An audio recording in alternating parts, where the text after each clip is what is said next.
to ask her to stop asking questions? Who are you? Who are you to tell us to stop asking questions? Who's a friend of mine? We're family friends. And if it was just me, I would just let go of it.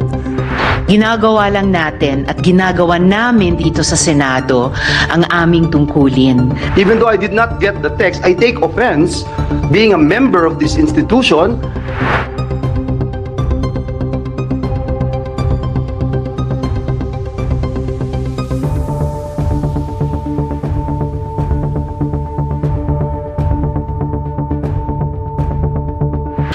It has come to my attention and the attention of our colleagues here in this August chamber that a certain head of an agency of the Department of Tourism has incessantly texted several of our colleagues, including the Senate President, including the Deputy Minority Leader, and I guess it's Senator Pia Cayetano, telling us or lecturing us to stop asking questions because according to those to that department head, she has been here waiting.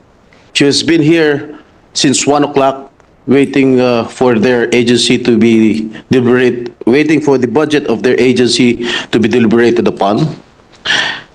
And may I call the attention of Ms. Cynthia Carion that we've been here working at 9 o'clock in the morning, waiting for all departments' budget, the budget of departments to be deliberated upon.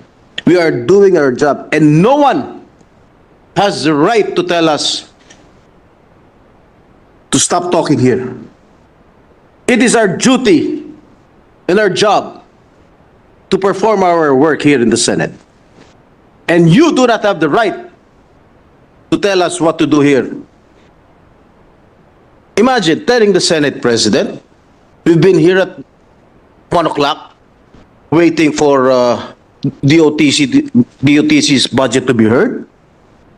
We've been working since last week, deliberating on all the budgets of the departments here. And telling the Deputy Minority Leader to stop asking questions. Kami nga, kahit matagal magtanong si Senator Riza, we never dared to ask her to stop asking questions. Who are you? Who are you to tell us to stop asking questions? Remember, if one of us tells the sponsor to defer the budget of DOT, what will happen to you? You cannot do anything. You cannot do anything here. If I move to defer your budget or to slash the budget of DOT because of your actuations and because of your actions towards my colleagues here, what will happen to the budget of DOT? Imagine even Senator Pia Cayetano, you've been texting her even before. That's what I heard from her regarding EJ Obiena's performance.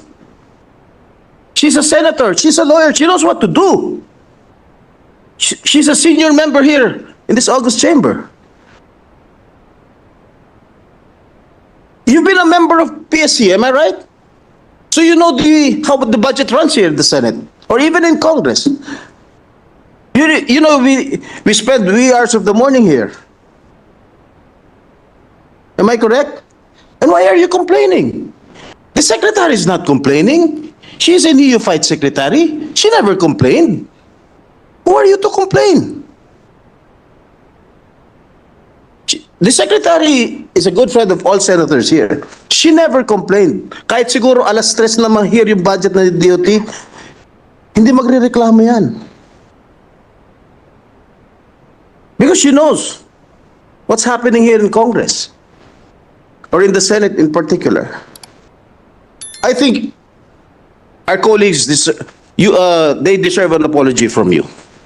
If the majority leader and Senate President will allow us to suspend the rules and Yes, actually, just to put it in proper perspective, my dear colleagues, for the information of the departments, we're just doing our constitutional mandate of hearing all the budgets and asking diligently where the funds are being utilized.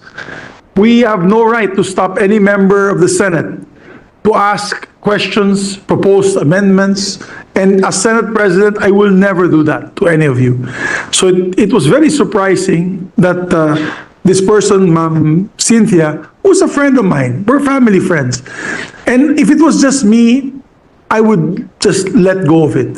But when I heard that you were texting other members of the Senate, particularly more insulting messages to Senator Risa Hontiveros, to stop asking the budget already of the DNR because, you know, you want to take over, you want the DOT to be next in line.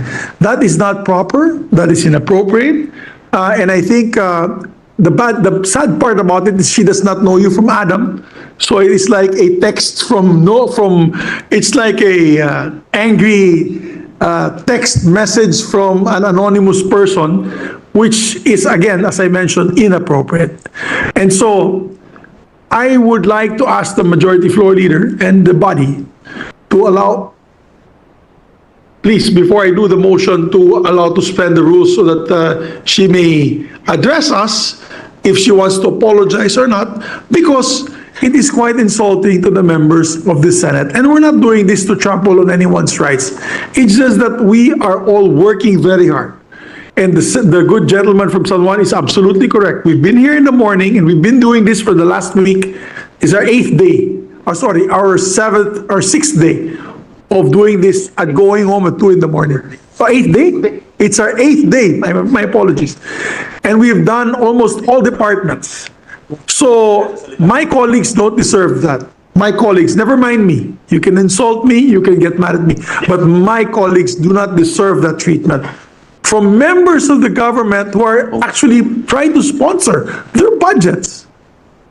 And so before I make the motion, before I recognize our deputy minority leader, I did not get any text from this certain head of the agency of PRA, Mr. President, but I just wanted to put on record my utmost disgust, dismay, and disappointment, especially coming from a fellow government official. Mr. President, I take offense. Even though I did not get the text, I take offense being a member of this institution, and I joined the gentleman from San Juan and our Senate President and remind our colleagues, not only in this August chamber, but also every single government official. Mr. President, I haven't seen my kids and my wife so for so many days, for more than a week now. Senator Jinggoy's wife is celebrating her birthday today. He couldn't even go home. And then someone from a public official would dare to question our duties and responsibilities, our work here in the Senate.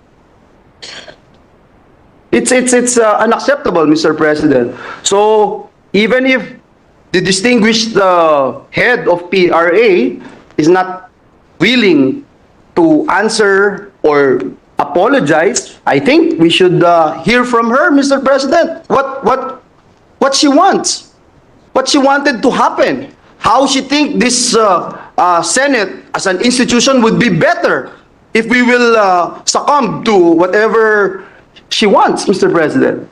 So, Mr. President, with that, I will support any motion to suspend the rules, if there be. But for the meantime, we will yield the floor to our Deputy Minority Leader, Senator Risa Hontiveros. our Deputy Minority Floor Leader is recognized.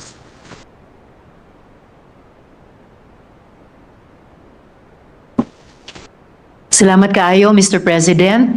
Ug daghang salamat, Mr. President. Maraming salamat kina Senator Jinggoy, Senator Nancy, who took immediate action on this when I brought it to her attention, to Senator Pia, the Majority Leader, all colleagues who came together this midnight to make things right. Sa huli kasi, higit sa lahat tungkol ito sa respeto. Kasi hindi po tayo gumagamit ng sense of entitlement. Ginagawa lang natin at ginagawa namin dito sa Senado ang aming tungkulin, ang aming mandato. I am a member of the minority, a proud member of the minority, and I take offense if our modest Senate President will not, at the Senate President of our institution being texted such messages.